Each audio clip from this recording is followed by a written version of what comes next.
Hi everyone, I'm Fatima. I'm an occupational therapist here at the Memory Clinic. Thank you everyone for coming. I heard there were some road closures and things, so it's nice that you were all able to make it out. So I'm going to talk about some tips for home safety today. So addressing home safety is important not just for people who have changes in their thinking or cognition, but for everyone as we age. So the reason that home safety is so important is that it can reduce the risk of falls and prevent injury. It can help to maintain and utilize preserved skills and abilities that your loved one still has, and it'll allow you to create an environment that fits the abilities of your loved one, removing barriers and creating opportunities for them to engage in meaningful activities. So on this, I jumped around. Okay, so traditionally, there's been a huge focus on falls risk assessments for home safety, and that's for good reason. Almost 62% of injury-related hospitalizations for seniors are a result of falls, and 60% of falls happen in the home. Okay. So on this very busy slide here, there's lots of different risk factors that can lead to falls, and there's a lot of tips out there, but today I'm going to focus on just a few potential fall hazards and general safety concerns that you can think about when you're looking around your home, and we're going to try and tailor them to match with people who have dementia. So what I'd like you to take away in the next few minutes is the understanding that there are simple measures that you can take to considerably reduce the chances of someone being injured at home. And perhaps more importantly, that while minimizing these potential dangers, you can also maximize the independence of your loved one. So let's get started. So these are the three general principles. As a result of the progressive nature of the disease, people with dementia over time may experience changes in their behavior and their functional abilities. But the disease progresses differently in each person. So each of you as caregivers are going to face the challenges of trying to adapt as things are changing in your loved one. As a result of each person's unique situations, I'm going to briefly discuss these three general principles. Okay. So we'll start with prevention. So it's very difficult to predict what a person with dementia might do and how they might present in another 6 months from now, for example. Just because something hasn't occurred yet doesn't mean it's not going to. So you need to always be thinking ahead.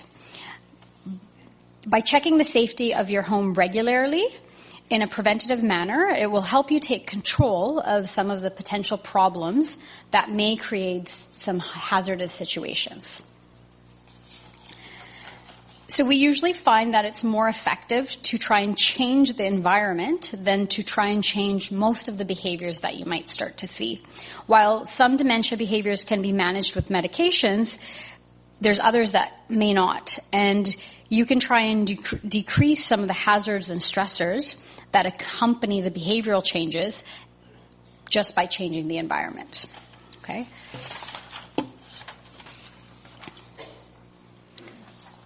So by implementing some of these changes to your home, you can create a safer environment that is less restrictive and where the person with dementia can experience increased security and greater mobility.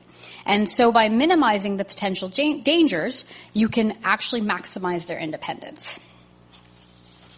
Okay, so what can you do?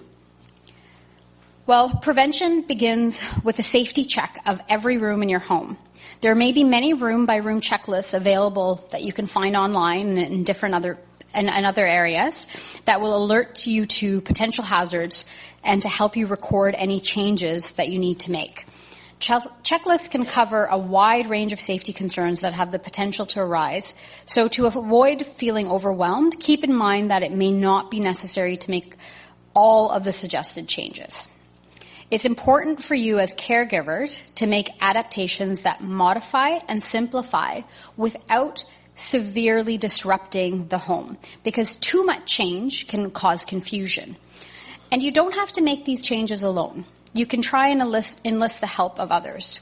So family, friends, healthcare professionals, any community services that might be available to you or you're eligible for, as well as other caregivers, which is where we actually find the most of our helpful tips, okay, is through other caregivers. So there are many safety prevention tips, as I said, that can be applied throughout your home, but given our limited time, I'm going to focus on two specific areas of your home, which is the stairs and the bathroom, because those are two common areas that you might, or people might experience falls. Okay, so we'll start with the stairs. So just some general tips here. So stairways should have at least one handrail, preferably if you have two on either side, that's good. And the railing should extend beyond the first and last step. So as you sort of get off the step, the railing continues with you, not sort of ends behind you and you lose your grip as you're stepping off the last step. Stairways need to be well lit. Light switches, should be at the top and the bottom of the stairwells. And safety on stairs can be optimized if the stairs are carpeted or if they have sort of safety grips. The other thing that can help sometimes is having brightly colored tape or paint on the edges of the step. This helps prevent falls by creating more of a contrast and easier to kind of see when the next step begins. You want to make sure that the stairs are sturdy because there's all sorts of different stairs cases out there. Make sure that they're in good shape, repairs when they need to be made, and they're free from clutter, so not storing bags or things in the corner of the staircases. So don't place any objects in the steps or on the landing of staircases, because that's always often a place where people just, drop that shopping bag before I, run out of the house again. This will avoid distractions and disruptions for your loved one. One type of staircase. There's many different staircases out there. Okay, so now we'll focus on the bathroom. So it's important not to leave a person with advanced dementia alone in the bathroom because of the many potential hazards in this area of the home. You want to one of the things that might be helpful is removing the lock from the bathroom to prevent the person from perhaps locking themselves inside, again, if this is with advanced dementia. Most hot water heaters are set at 150 degrees, which can cause burns. But someone with dementia may not have the sensation or the ability to interpret the feeling of the heat or cold, as well as sort of the thinking skills to determine, maybe I shouldn't stick my hand in there right away. So you can actually lower the heater to 120 degrees, and this way you can avoid any potential hazards in that situation. Another thing is you want to remove any small electrical appliances from the bathroom, as well as cover any electrical outlets. Okay. A few more tips. So you can place non-skid adhesive strips or mats in the tub and shower. There's lots of different products out there. If the bathroom is uncarpeted, you might want to consider placing these strips next to the tub, toilet, sink to further reduce the risk of falls. Just during transitions when people are moving from one position to another, that can also be increased opportunity for falls. You can use a raised toilet seat with handrails or install grab bars beside the toilet or in the tub wherever they might be needed. You can also use a shower chair in combination with some of these grab bars to make it easier to get in and out of the tub. You can use a foam rubber faucet cover in the tub to prevent serious injury in the event someone falls. So if you do have a fall, there's some protection from getting bruised by hitting the faucet in that. So this is a very unsafe looking bathroom. Hopefully no one's bathroom looks like that, but it just gives you examples of the potential hazards that can be around the bathroom. Okay. All right. I think I skipped. Nope. There we go. Sorry. Okay. So now we're going to talk about some different behaviors that you might see with people who have dementia and how you can sort of adapt your environment to help deal with these behaviors. So you want to remove clutter and clear the pathways from room to room and on the stairs to prevent falls and allow the person with dementia to move more freely. Make sure the floors provide good traction again for walking or pacing. Use non-skid floor wax or leave floors unpolished if that's possible in order to achieve good traction.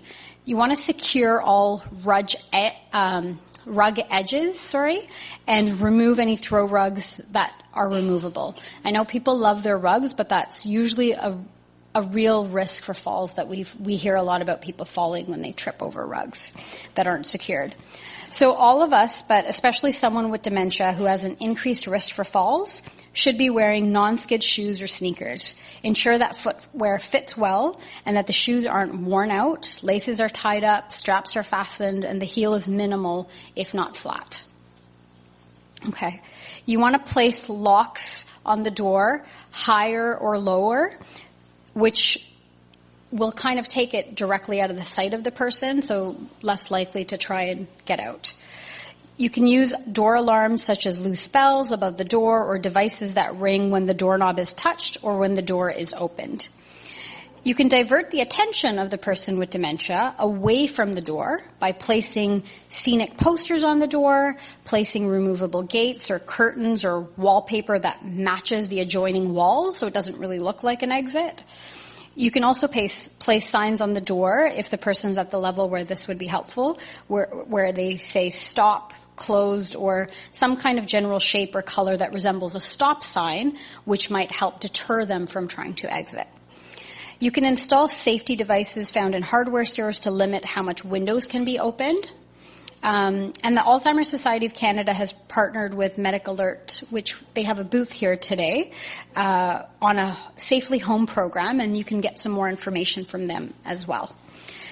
And also, if you're comfortable in doing so, you can notify your neighbors of your loved one's potential to wander or become lost. Ask them to contact you or the police if they do happen to see the person alone and sort of wandering around the neighborhood. Okay. All right. So another behavior that you might see is rummaging or hiding things. Some of the things that you can do to help with this to prevent any risks of injury is locking up any dangerous or toxic products, keep them out of reach, remove all old or spoiled food from the fridge and cupboards. A person with dementia may rummage for snacks but lack the judgment to know if the food has spoiled or, past the expiry date. You can simplify the environment by removing clutter or valuable items that could be misplaced, lost, or hidden. So, for example, papers, mail, checkbooks, credit cards, jewelry, things like that. You can keep trash cans covered or out of sight because the person with dementia who is exhibiting some of these behaviors may try to rummage through the garbage can. You can also make sure to check your garbage cans before you throw them out, because if they were trying to hide things, they might be hiding them in the garbage can. You might lose something valuable that you don't want to lose. Okay. So in addition to age-related visual changes, some types of dementias may impact a person with vision, but not as a result of a problem with their actual eyes, but because of a problem with their brain. People's sense of perception and depth may also be altered. All of these situations can cause safety concerns. So people can have a lot of difficulty seeing shades of the same color and have increased success when there is a high degree of contrast. For example, black on yellow. We'll quickly go over a few safety tips related to vision, but also you can find more information on these types of tips online as well. So creating color contrast between floors and walls will help the person to see depth. As a general rule, solid colors are usually less confusing than bold patterns. Use dishes and placemats in contrast from each other for easier identification. You can place brightly colored signs or simple pictures on doors to important rooms, for example, the bathroom or cupboards, for easier identification. Again, you want to make sure there's adequate lighting. This is going to help in all scenarios. Finally, if there's pets in the environment, they might blend in with the floor or walkways, and they can sometimes become a tripping hazard. We've seen that in the past as well. So one of the things you can do is you can put a brightly colored bandana or a vest or collar that will help the person with dementia easily see them so they don't end up tripping over their pet. Okay. All right. So while I've only scratched the surface on this important topic, I think you can see that home safety takes many forms, but it's something you can take control of. There are many simple measures a lot of them are really common sense that you can take to considerably reduce the chance of harm, but also can maximize independence and hopefully quality of life as well. So if you have access to an occupational therapist, which you can get through a community care access center, oftentimes they can help you with a home safety check if you haven't had that before. And you don't need a doctor's referral. You can just call the CCAC or the community care access center and say, I wanted someone to just come take a quick look around the house, make sure things are okay, and they can help individualize and personalize the home safety check for you. Because a lot of the things I talked about are general, and everything is not going to apply to every single person. Okay. So, takeaways, prevention, do this regular safety checks, simplify your environment, increase contrast, and ensure adequate lighting. So thank you for listening and for everything that you do for your loved ones.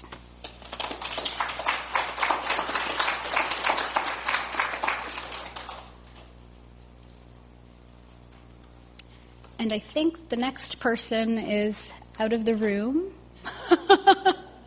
who's speaking. I think it's Elena, one of the nurses at the memory clinic, and she's going to be speaking on managing challenging behaviors. What's that? She's on her way. There we go. Actually, did anyone have any questions I forgot to ask? No? Okay. So I'm going to... Oh, sorry. One question. You mentioned putting a lock high up on the door. If you can move the locks up or lower, it can take it out of the direct field of view, which might deter someone from trying to. I would think it would make myself angry, that lock. Exactly. So that's true. Everyone is unique and different, so you've got to think about all of those things as well. That's where having a healthcare professional like an occupational therapist can help you kind of determine, understanding exactly what the skills and abilities of your loved one is and what some of their maybe more challenging behaviors are and help adapt things to meet that. Yeah. So I wouldn't take all of these tips for every single person for sure. Thank you.